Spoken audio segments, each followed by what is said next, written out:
Hello, this is another hard surface practice session. I'll be using the Bevel Shader technique this time, as I've not done one of these with that yet, so stick around if you want to see how it works. I'll be talking about how the technique is different to how you might usually work. I learned this technique from Simon Fuchs' excellent drone tutorial, and it is my favourite way of working most of the time. On screen I'm just doing some basic modelling to begin with. I'm aiming for some sort of turret or cannon this time, exploring the shape until I find something I like. I'm leaning more towards a dual cannon at the moment.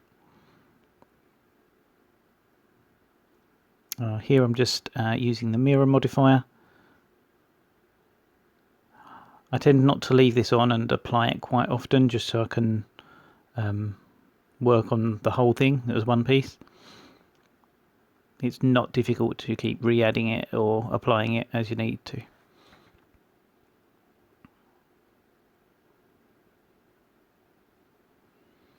Here I'm just adding in extra loop cuts just to sort of try and decide what cuts and what form I'm going to give it.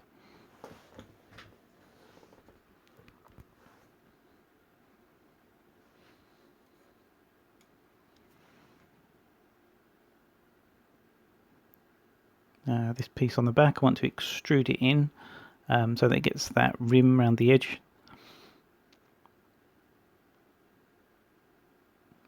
Using extrude along normals, and then deleting the middle faces.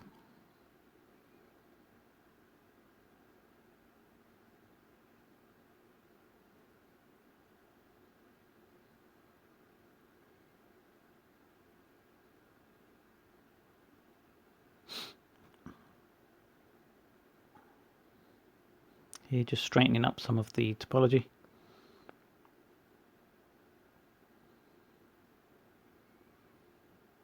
Adding in this extra loop cut so I can remove the bottom part in the middle.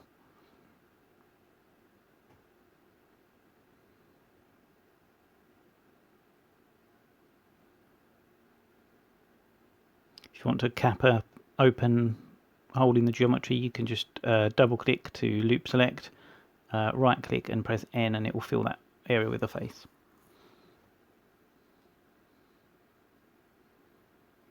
I've decided against that dip that was in the middle there, just not liking how it looked.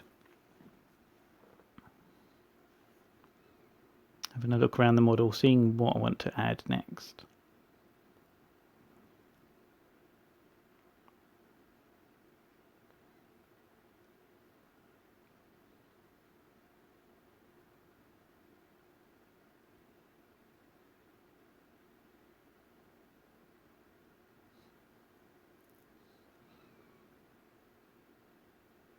Just trying to decide what to add and where.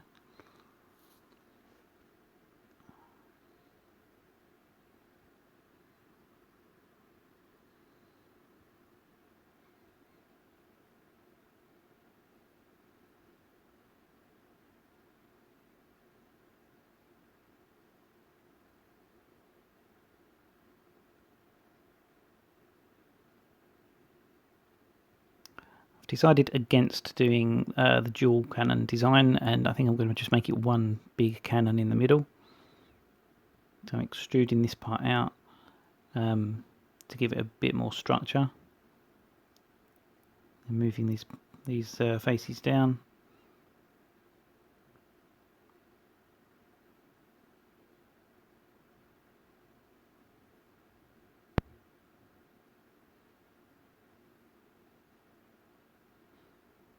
Just selecting that whole edge with shortest path select. You just click an edge, hold control and click where you want it to go to, and you can select all the edges in between. If you're doing it on faces, you can select the whole area by holding control shift.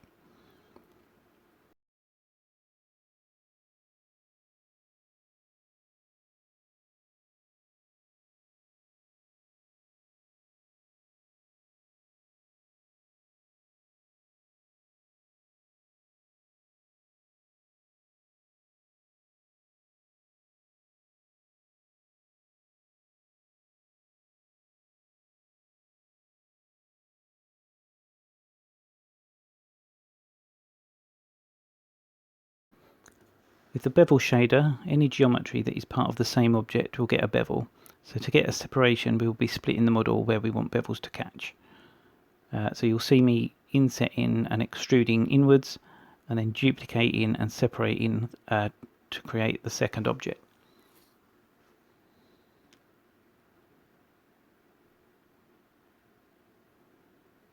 Here, beveling these edges.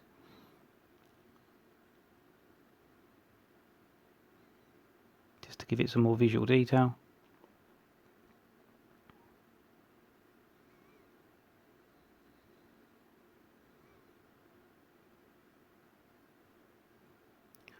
Insetting this front piece. This is where I'm going to have the cannon protruding from.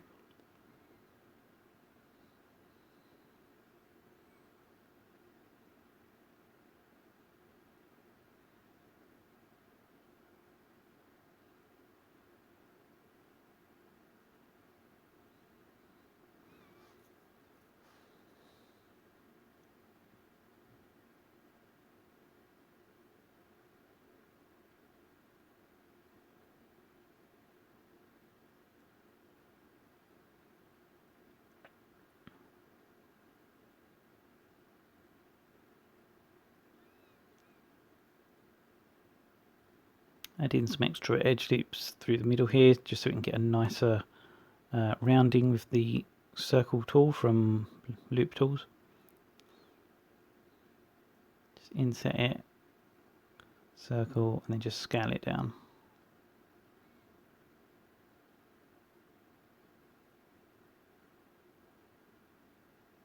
Just going to rotate it in place just to straighten it up a little bit.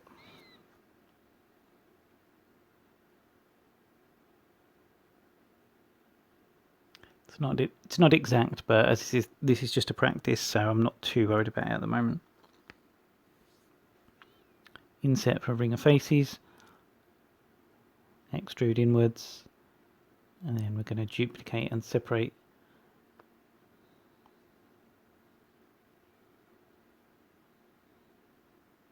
And then extrude the separated piece out.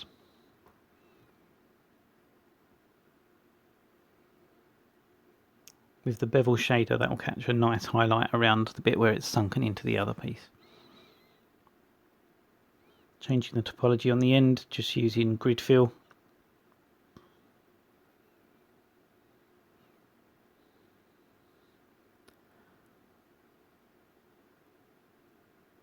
It's important to remember that this is the high poly and that we will be using materials with the bevel shader to control the hard edges later on. To that effect, we can ignore the hard edges and concentrate on the silhouette. I'm keeping this model quite low poly as this is just a practice and showcase of the technique, but if this was a model I was working on more seriously, I'd have a lot more geometry on the cylinders, both for the base and the barrel, and clean the topology up nicer, as I usually like to include wireframes in my portfolio.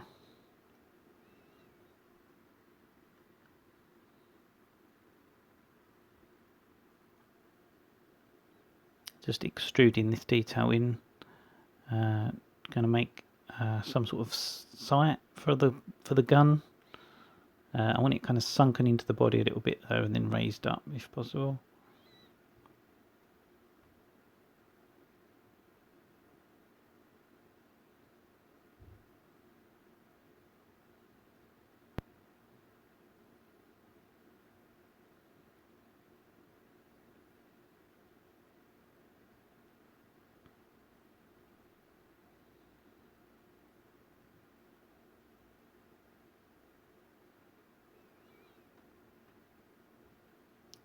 Because it's below the lip of the other piece, we can chamfer these edges, get a bit more visual interest.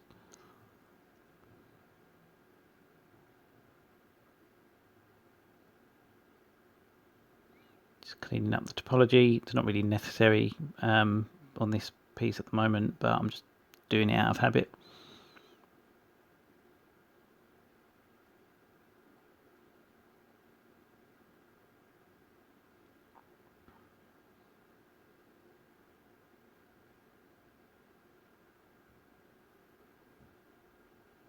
Overall, the piece is kind of coming together. It's definitely looking more and more like a cannon as it goes on.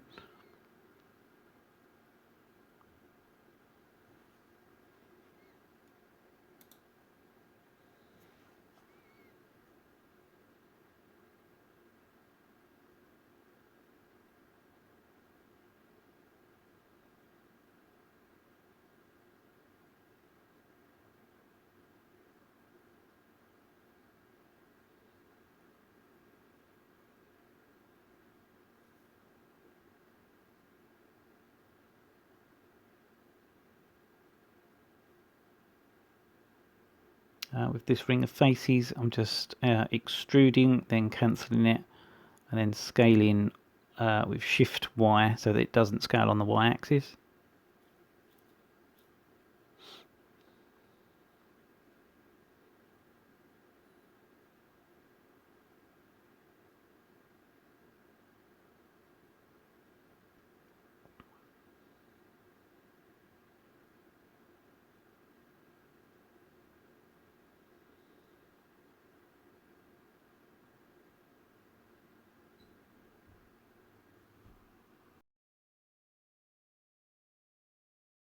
These edges on the end of the barrel, I'm going to bevel these manually because I want them to be a bit more rounded than I would get with the bevel modifier. The bevel modifier is really just there to make the hard edges catch the light.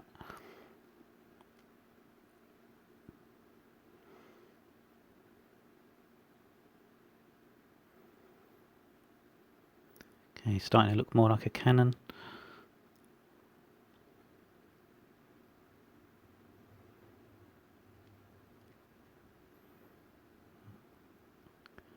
I think we need to going to start adding some Boolean shapes now. Just add some slices into the top. Not being super exact with it. It's not going to be perfectly symmetrical. I'm going to bevel the edges on this fairly tight.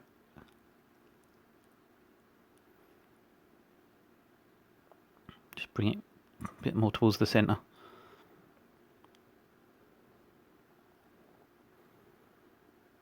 Depth looks okay.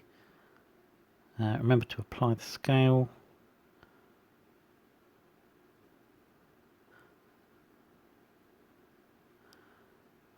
And then slice operation. We can mirror both the sliced object and the original.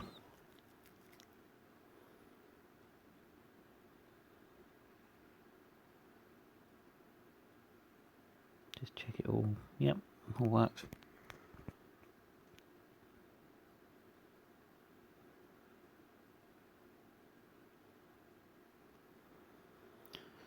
When you make these sort of cuts, you've got to think how it's going to project onto the low poly.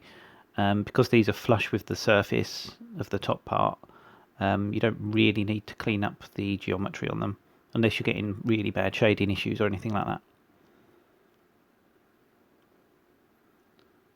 Apply both the mirrors.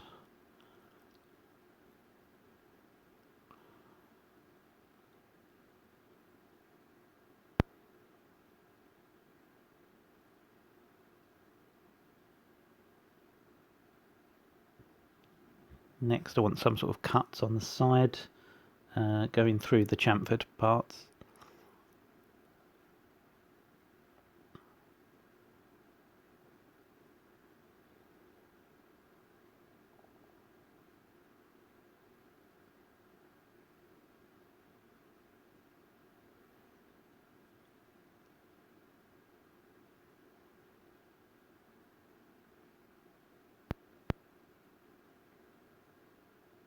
Use an array to get 3 or 4 of them. Then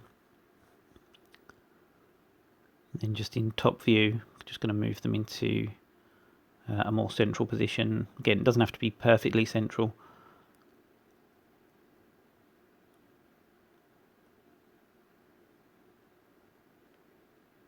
I'm keeping this quite boxy at the moment, just because it's more about the bevel shader part that comes later. I wanted to keep most of the video in real time though, as I know some of the videos I've done previously I've sped up quite a lot, and although you can still see what's going on, it's sometimes better to see how it was made as well. Mirror that across. Yeah, that looks quite good.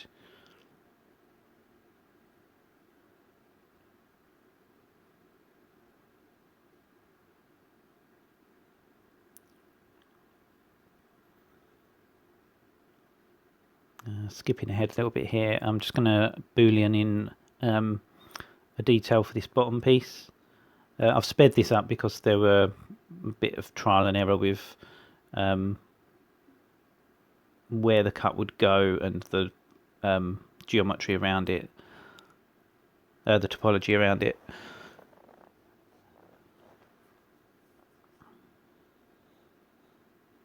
Just straightening up these edge flows. Then loop tools again to turn this middle part into a circle, scale it in and just align the rotation a little bit better.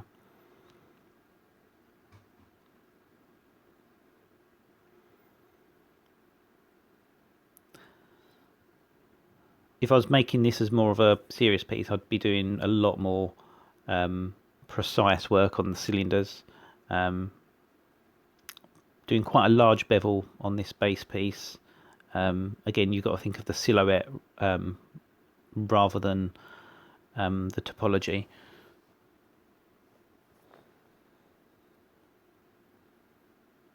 Fix up the bottom a little bit.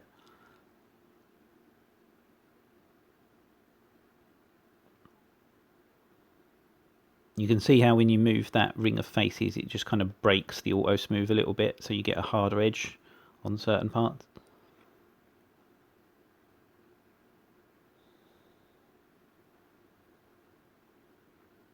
Okay, now this is the bit I really enjoy. It's when you set up the different bevel shaders. Usually you're better off going from, I suppose it doesn't matter, but I usually go from the largest parts to the smallest. So this piece at the back is the largest part on the model. So you just add a normal BSDF shader, add a bevel shader, and plug the bevel shader straight into the normal. Crank the samples up to something like 16.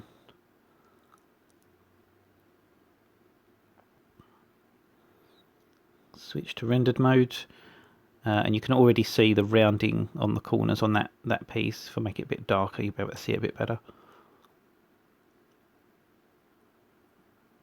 So that bevel on those edges is being controlled by the radius of the bevel shader.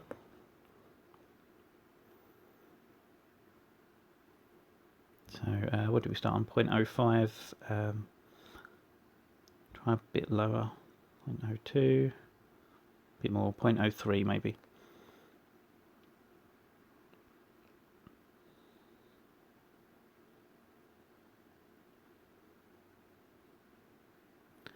With cuts like these parts here, you can go in and mark them as sharp so that they catch the bevel differently.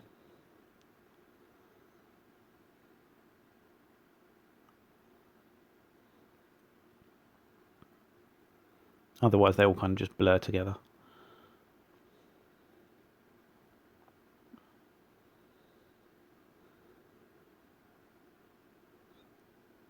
Let's make this metallic and drop the roughness a little bit, so it catches the lights a little bit more. I've got a default lighting set up in the scene as well as an HDRI. The default lights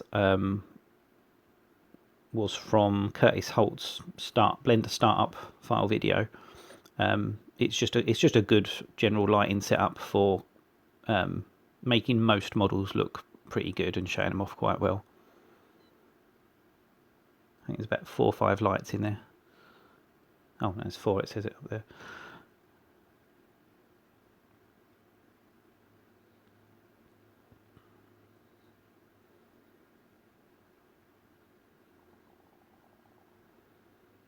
The cool thing about this is once you've set up each of the materials for different parts, you can just duplicate them to another part, and you can either change it completely or just assign the same material and it'll do the same thing.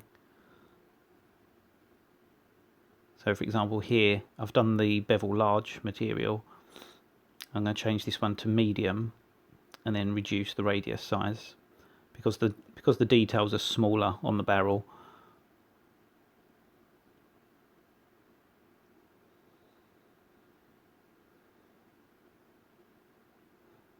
You can give it a different colour as well if you want to.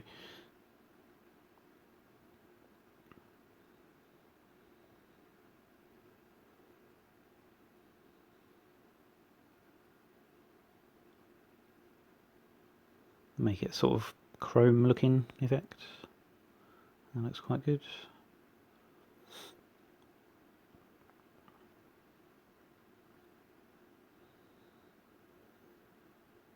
You see how you can really quickly just assign either material that you want.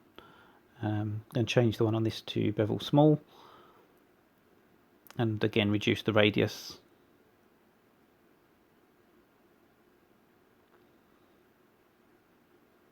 Maybe not that much, 0.80, 0.008.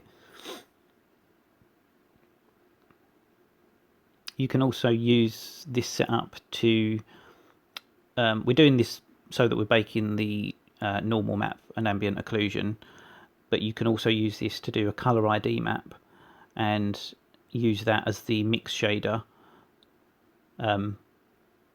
for texturing later on.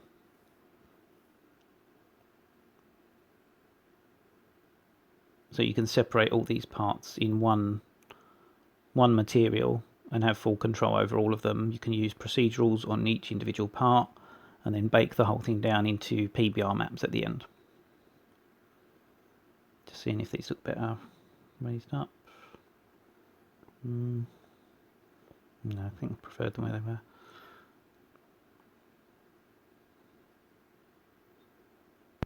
I feel like this back panel needs to be a different colour, so I might have to insert it again.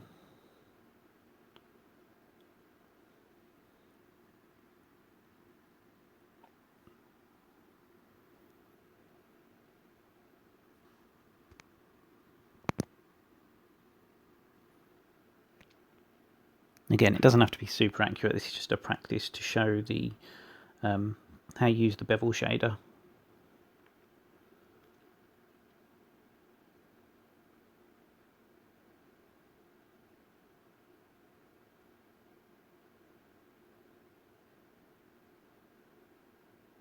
I'm just going to merge these verts. I don't really like how tight those triangles are getting.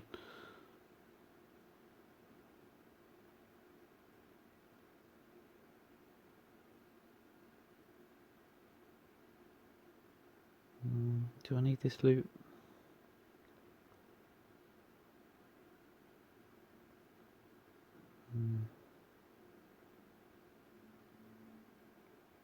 No, I think that was actually better without. I might undo that.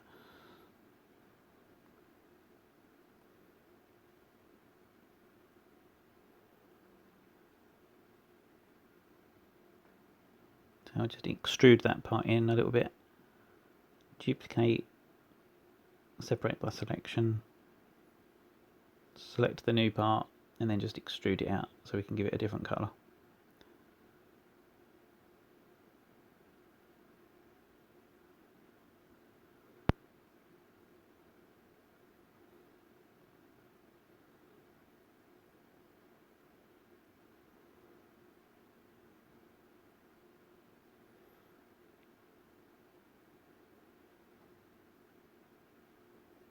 It's looking pretty good so far. I mean, the base is a shambles, but if I was, if this was a proper model, I'd start with a cylinder and do that much better than I've done it there. It's a good example of what I mean by you should focus on the silhouette. You can clearly see all the polygons going around that cylinder. And with this type of workflow, you should really give it a higher number, like 90 or something.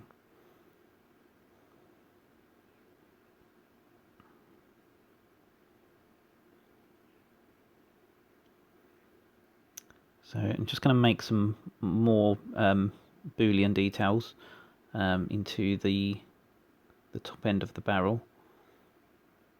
There is a much quicker way of snapping this cylinder into place, but for whatever reason I decided to do it this way.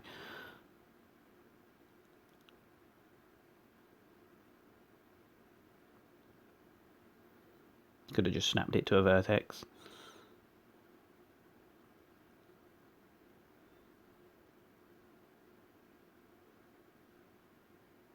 Doesn't have to be super precise, but I want it to sit sort of roughly in the middle of that bit height-wise.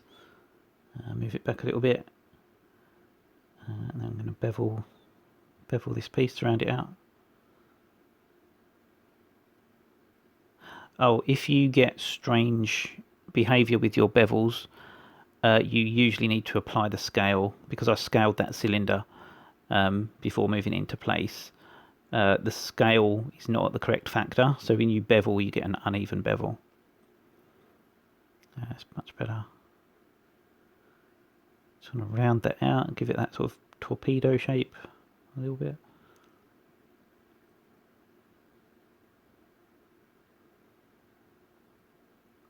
Just going to move this along the x-axis so we don't get the pole from the rounded part. If we was going to clean this up afterwards and do the low poly, it just makes it that much easier to do.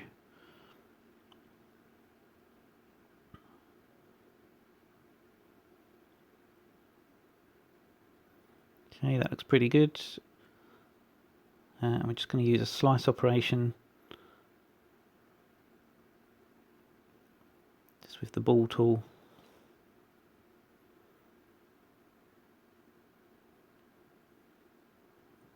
Okay, mirror that over.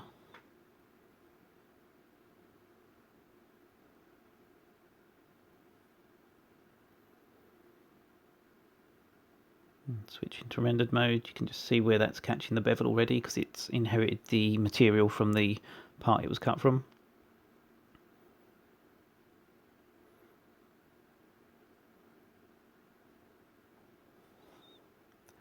Oh, one thing I always forget is if you're using booleans, make sure they're smooth before you cut them in.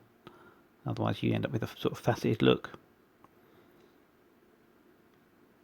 Or you can do anyway. I suppose you can always do it afterwards, but it's just kind of nicer to do it before so you don't have to go back and fix something that you could have done in the first place. Just going to give these a different colour just so it's got a bit of an accent on it. Maybe a nice blue. Yeah, quite like that.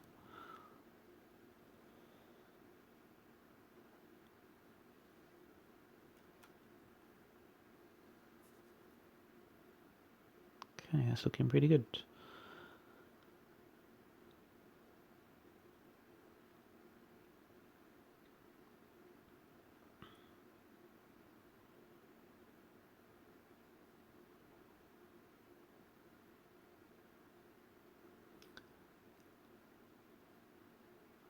Okay, next what I'm going to do is I've got an asset library with some things in it. I'm going to append in some screw heads.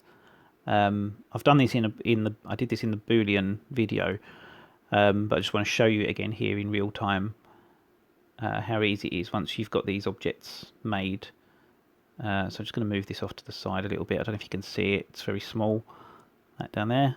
So that is a screw head with the Boolean cutter already in the right place, as well as the pivot point in the right place.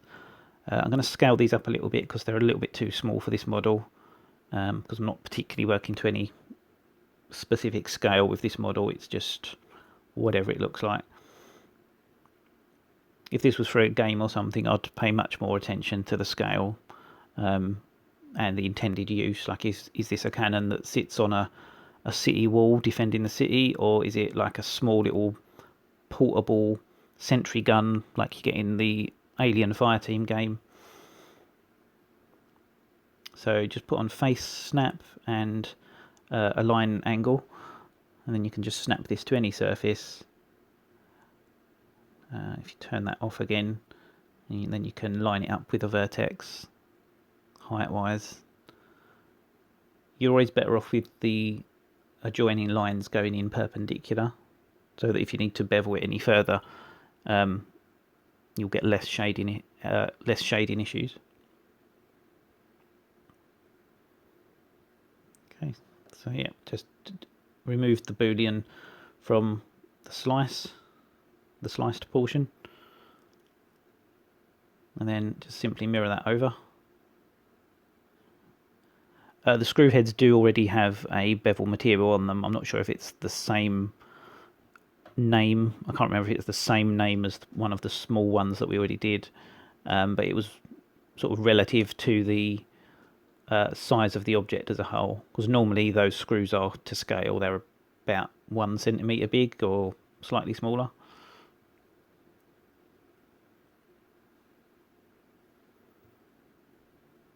I think they might be 0.5 centimetre in diameter.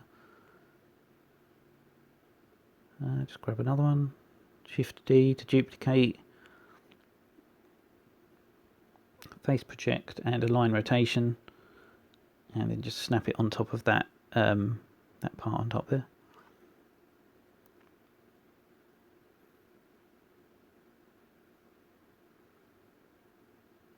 Put on wireframe so I can see the lines.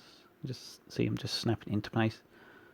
The cool thing about booleaning in screw head details and things like that, you can boolean in any shape you want, but you can also then rotate them in place. So if you want some variation, because screws don't all get tightened up at the same degree. I know no one's really looking at it in that closely, but it's one of those little things you can do, that little imperfections that add a bit of realism to it. Not bothering with that here, it's just an extra little thing you can do to add detail.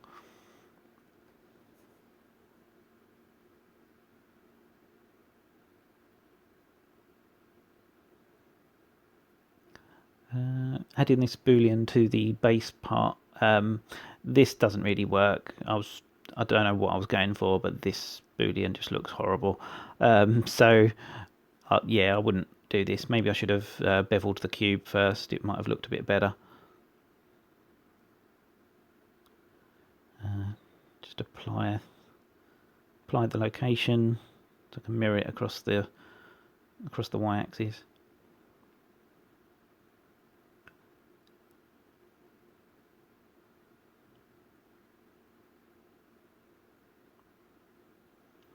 Oh, there's a little thing that's happening here.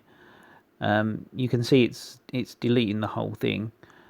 The reason for this is the normals on the cubes are inverted. So what you can do to figure that out is you go and put face orientation on, which you can do in the overlays panel at the top, or the shading menu in the top right, and you see they highlight in red. And then you just press Alt-N and recalculate outside, and it flips the normals the correct way round, and then the booleans work.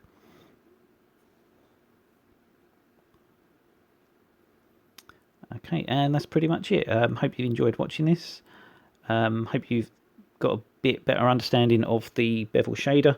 Thank you for watching, and take care.